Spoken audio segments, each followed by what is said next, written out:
Hey, it's Ryan. I have Roscoe out. Bodie's also out. I'm just having him stay in place.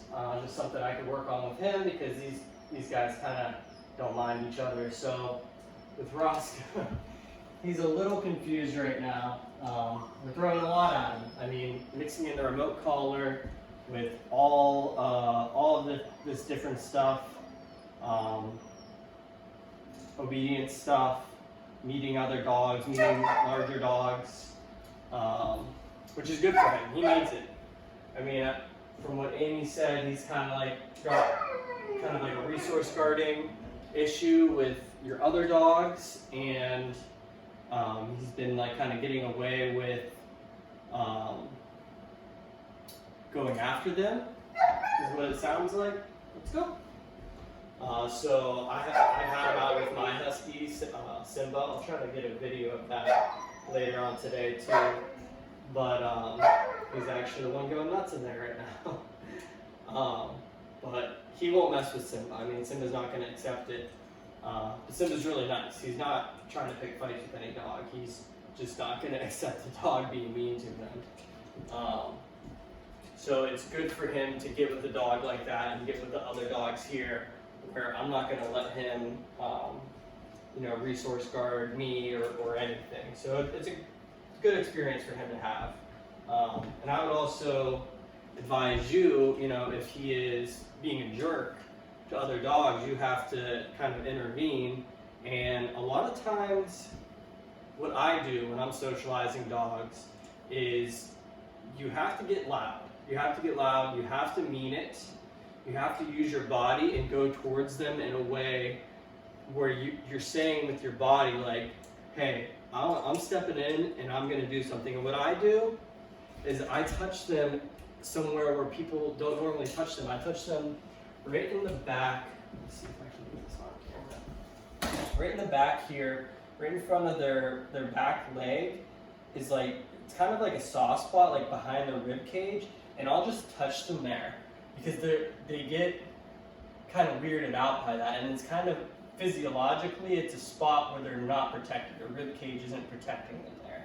So I touch them there and say, hey, and it kind of like snaps them out of what they're doing a lot, especially if you're very loud when you do it. It kind of like gets them, and you do that every time that they are being a bit jerky. So just a little advice here. I don't know if it'll work for you 100%, but something I would do. So with him today, we taught him down a little bit yesterday. So the way, especially with small dogs, the way I encourage, or it's really a negative reinforcement thing, to get them down and to learn it. And if he keeps like crowding you like this when you're trying to like work with him and like get in your lap, I push him away. Like you're not getting in my lap right now. I'm asking you to do something for me. And like you'll ask him to go into the down and he'll like try to climb up on you because he's cute. But we're doing stuff here, right? We're trying to get you to learn some stuff, bud. So with the e-collar, he learned a little bit. He was conditioned to it to know that when I say let's go and I change directions, okay, this thing turns on. As long as I go with him, it turns off. Same thing with sit. He says sit, I sit, this thing turns off as soon as I sit. So now we're using it with down. Same exact thing. I turn on the continuous, which is the red button. When I say down, as soon as he's down, it's off. Now, this comes into play more when he's not holding down. And he gets up out of down, you turn it right back on.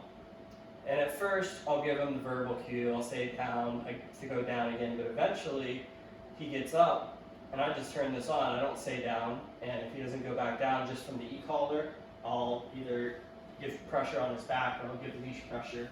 Roscoe, down? Down? Okay. He kind of went down as I pushed him away, but he was trying to crawl up on me. You're not crawling in my lap right now. Good boy, Roscoe. Good down.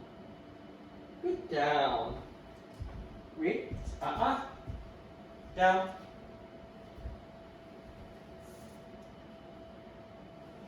Roscoe. Good.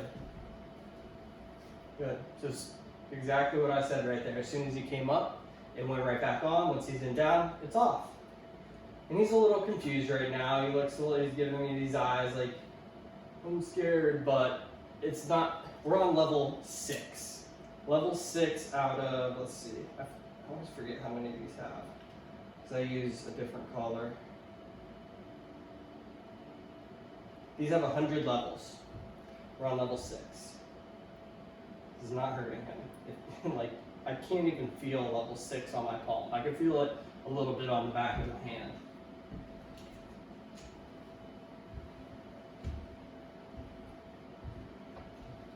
Roscoe, come. Good boy. Good boy. Come, Roscoe. Good, so I'm starting to work in the come. All I'm doing for come right now is I'm giving a 1-tap vibrate just to get him used to a sensation when I say come. And you can really teach the come command with just vibrate, but I think it is better to use the stem, because you can hold the vibrate, you can't really hold down, you have to keep pressing it, so you can kind of recreate it, but I would rather hold the stem down until he gets to me to teach him come. And yeah, so that's how that works. It's the same thing as asking for a down. You hold it down until he's down. For down, when you say come, you hold it down until he gets to you. Really until he gets to you and sits down in front of you. Because if you don't do that, he's going to start to learn, he's going to come to you, and then he's just going to run past you. Roscoe! Good. Roscoe, sit. Sure this is locked. Yep. Roscoe, down. Down. Down.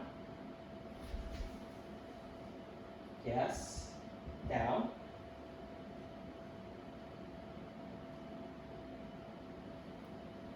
Down. Good boy. Good boy. So that whole time, I was giving him pressure. I'm holding down the down.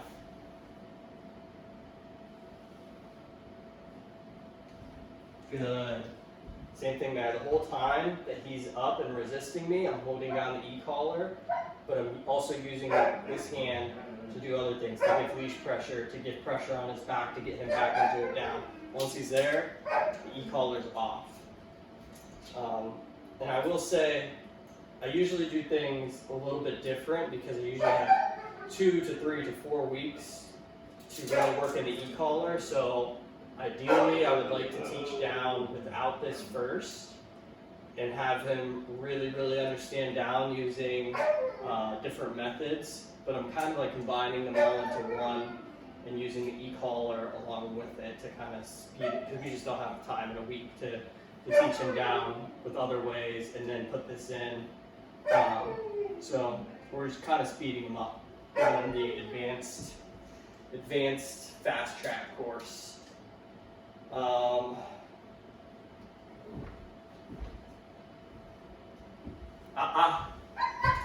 if he gets up and moves, I always take him back to the same place he got up from. Roscoe, down. Down.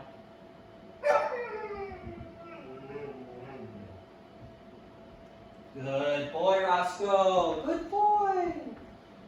Because if you let him come to you and then get him back in that down where he like escaped to, he kind of wins in a way, right? He was able to leave the place he wanted to leave.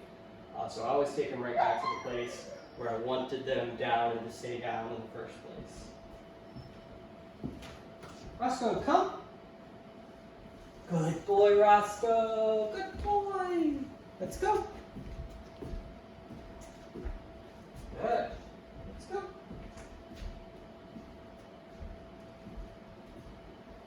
Good. Good boy, Bodie. Forgot he was back there for a little bit. Roscoe. He doesn't want to come into the center of the room because that's where he's feeling the E-collar. It's going to happen sometime. Like, I see it happen all the time. Wherever I'm training at, dogs, they don't want to go back there because that's where they're feeling that sensation. It's pretty normal. He'll get over it in time because I'm going to work on stuff outside. He's going to start feeling the e-collar everywhere, and that's going to help him kind of put together like, okay, e-collar means this. It's not, it doesn't mean this, it doesn't mean down just in this room, it means it everywhere. Roscoe, Roscoe, sit. Good boy. Roscoe, down, down.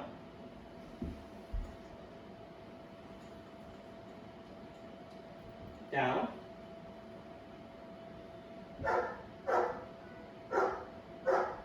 Good, yes. Good boy, Roscoe. Uh-uh. Uh-uh.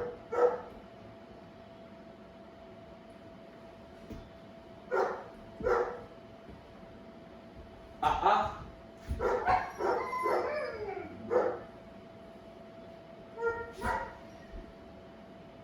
Good boy, yes. Good boy, Roscoe.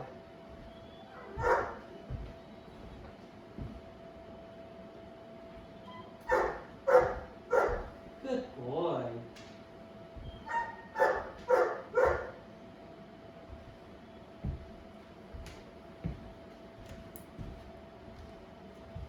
I don't use treats all the time, but I do like to use them when they need a little bit of encouragement, a little bit of positive reinforcement. You don't want them? You ate the first one.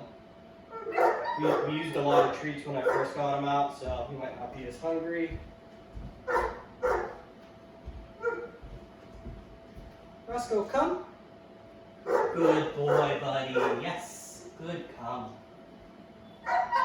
Okay, so I'll cut the video there before it gets too long. Working on a lot of stuff, so I'm not going to go on and on and on talking about everything, but I feel like I covered most of what's going on here today. So we'll cut it there and we'll see you in the next one.